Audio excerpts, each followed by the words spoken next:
이번 시간에는 우리가 저번 시간까지 홈페이지 제작이 완료돼서 어떻게 보면 이제 브랜드로서 활동할 수 있는 준비는 다 끝났다고 했잖아. 그래서 오늘 이제 관리 단계, 앞으로는 어떻게 브랜딩을 운영해 나가고 관리를 해 나갈지, 관리 단계에 대해서 좀 얘기를 한번 해보려고 하는데, 관리 단계는 진짜 그냥 한 단어로 얘기를 하면 매뉴얼이라고 보면 될 것 같아. 이제 브랜드를 운영을 해 나갈 때 뭐랄까 효율적으로 운영하고 일관성 있게 운영을 해 나가려면 어떠한 명문화된 문서가 필요하단 말이에요. 그래야지 이 브랜드를 만든 브랜더뿐만 아니고 이 브랜드를 같이 운영해 나갈 어떤 팀원이나 이런 뭐 직원분들이 들어왔었을 때 일관성 있게 브랜드를 운영해 나갈 수 있겠지. 그래서 보통은 우리가 브랜딩을 얘기할 때도 내부 브랜딩과 외부 브랜딩, 그러니까 고객과의 인식을 계속 관리를 해주고 갭을 계속 줄여나가는 게 브랜딩이라고 하면, 이 고객도 종류가 두 종류가 있잖아.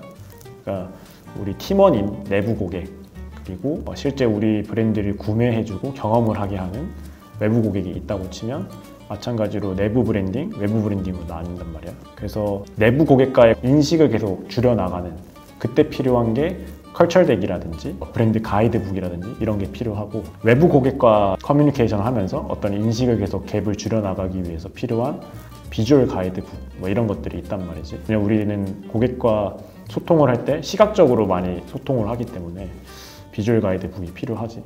그래서 그거에 대한 일환으로 오늘은 너가 브랜드 가이드북에 대해서 제작을 해왔잖아. 그래서 브랜드 가이드북을 만들었을 때 어떤 점을 너가 좀 중요시 생각을 했고, 어떤 걸 고민을 좀 했고, 그래서 어떤 요소들을 넣어서 만들었는지 한번 설명을 해주면 좋을 것 같아. 제가 옛날에 유튜브 가이드라인 만드신 분들 강의를 들은 적이 있거든요. 근데 이제 그때 유튜브가 가이드라인이 명확히 없었던 상태였었는데, 그게 한 5년인가 10년인가 그렇게 막 오래된 일은 아니었어요. 그분이 이제 브랜드 디자인을 할 때 그 레드 컬러 어떤 거 쓰면 되냐 이렇게 물어봤는데, 그거 그냥 유튜브 사이트 들어가서 찍어라, 스포이드를 찍어서 써라, 이런 일이 있었대요. 그렇게 큰 기업인데도 네, 명확한 그 가이드가 없어서 이렇게 보시는 바와 같이 컬러가 매번 달랐던 거죠. 그래서 이분이 들어가서 이거 만들어야겠다 해가지고 이게 가이드라인을 만들었었거든요. 근데 이런 것처럼 약간 내부적으로 운영할 때도 사실 이렇게 캡처해서 쓴다는 게 약간 말이 안 되잖아요. 그리고 또 화면으로 이렇게 보는 컬러가 이제 같은 기종이면 모르겠지만 또 윈도우나 맥 그리고 사용 기종에 따라 또 컬러가 되게 다르게 보일 수가 있는데, 그걸로 또 감으로 맞추다 보면은 얼핏 보면 비슷해 보이지만은 또 계속 다른 디자인과 컬러가 나올 수도 있는 거고, 그래서 그런 게 명확히 정해질 필요가 있었고, 그래서 컬러나 뭐 로고 뭐 그런 것들의 사용처라든지, 그리고 어떤 컬러 값을 사용했는지, 또 로고는 어떤 사이즈에서 사용해야 되는지, 이런 걸 명확한 그런 지침서가 이제 필요한 거고, 또 이게 내부적으로 앞으로 이제 브랜드가 더 커지고 규모가 커지고 또 새로운 사람이 들어온다든지 이렇게 운영에 있어서도 한 번쯤 분명히 제작을 해야 되는 거여서 저도 그런 부분들을 좀 일단은 집중을 해서 브랜드 가이드북을 만들었습니다. 그래서 먼저 이 브랜드 가이드북을 왜 만들었는지, 그 목적과 그리고 어떻게 사용돼야 되는지 이런 것들을 간단하게 좀 적어 놓은 거였고, 앞서 말씀드렸던 것처럼 이 로고나 컬러나 타이포나 뭐 키 비주얼들이 이게 어떤 의미를 가지고 있는지 개요를 말하고, 또 로고가 저희가 또 반응형이다 보니까 큰 로고는 어디에 사용돼야 되는지, 아무래도 풀 로고, 저희가 가장 표현이 많이 들어간 이 로고는 크기가 큰 굿즈나 포스터 등에 사용될 수 있다, 뭐 이런 내용들을 적어 놨었고, 그리고 미디움은 어떤 사이즈, 이 딱 15mm 127픽셀 정도의 로고를 사용할 때면은 이제 미디움 로고를 사용해야 된다. 그리고 마지막으로 앱이나 좀 그런 작은 매체에서 사용할 때는 이 타이포, 한 mm 정도 폭을 가진 로고를 사용해야 된다. 이렇게 좀 명확하게 정의를 해 놨었고요. 컬러 같은 경우에도 이런 컬러 칩 같은 것들 이렇게 적어 놓으면서 뭐 CMYK에 때 어떤 컬러 써야 되고 RGB에서 어떤 컬러 써야 되고 이런 것들을 다 명확하게 정의를 해서 다 이제 같은 디자인을 할 수 있도록 컬러를 정의를 했었습니다. 마찬가지로 폰트들도 정의를 해서 어떤 개요가 있었는지 살짝 간략하게 또 말해서 이해를 좀 돕기도 했고요. 키비주얼에 대한 간단한 설명과 그리고 이것들을 어떻게 적용돼서 사용할 수 있는지 그런 샘플들도 제작하는 것도 수행했었습니다. 그래서 이번에 지브잉 음악 파티 때도 이 가이드북을 공유해가지고 그걸 또 잘 활용해 주셨더라고요. PPT나 영상이나 또 그 굿즈 같은 거에도 이런 가이드북을 잘 다 부인 크루분들이 활용해 주신 것 같아서 이거의 그 중요성을 저도 다시 한번 체감할 수 있었던 것 같아요.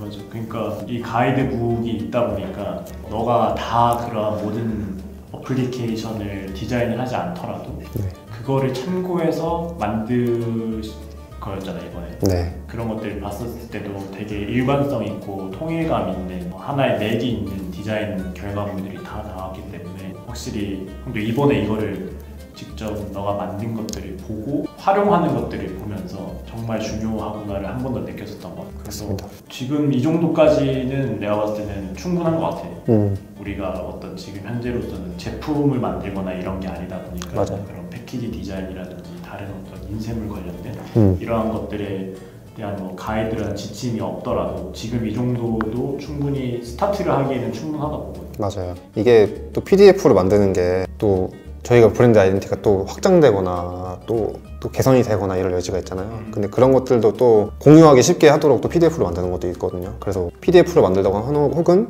이제 트위치 같은 경우에는 외부로 만드는 경우도 있는데 그런 것들을 이제 계속적으로 업데이트 해나가는 그런 과정들도 앞으로도 좀 있을 거라고 좀 생각이 듭니다. 예를 들면은 저희 굿즈 같은 것도 저 이번에 느낀 건데 굿즈 색깔이 좀 탁하게 나왔잖아요.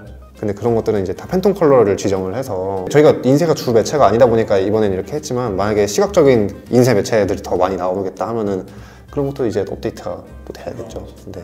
좋네. 네.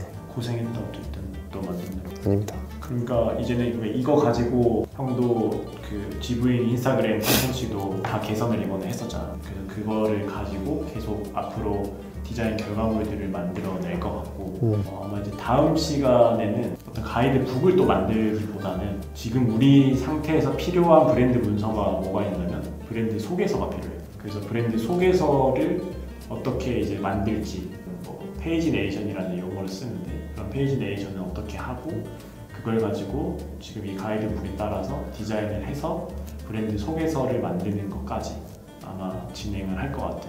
그래서 그거가 끝나면 우리 브랜딩 프로세스를 가지고 브랜드를 제작하는 제작기 영상은 마무리를 하면 될 것 같아. 거의 다 왔네요. 좀만 더 힘을 내보자. 네. 오케이, 수고했습니다. 고생 많았습니다.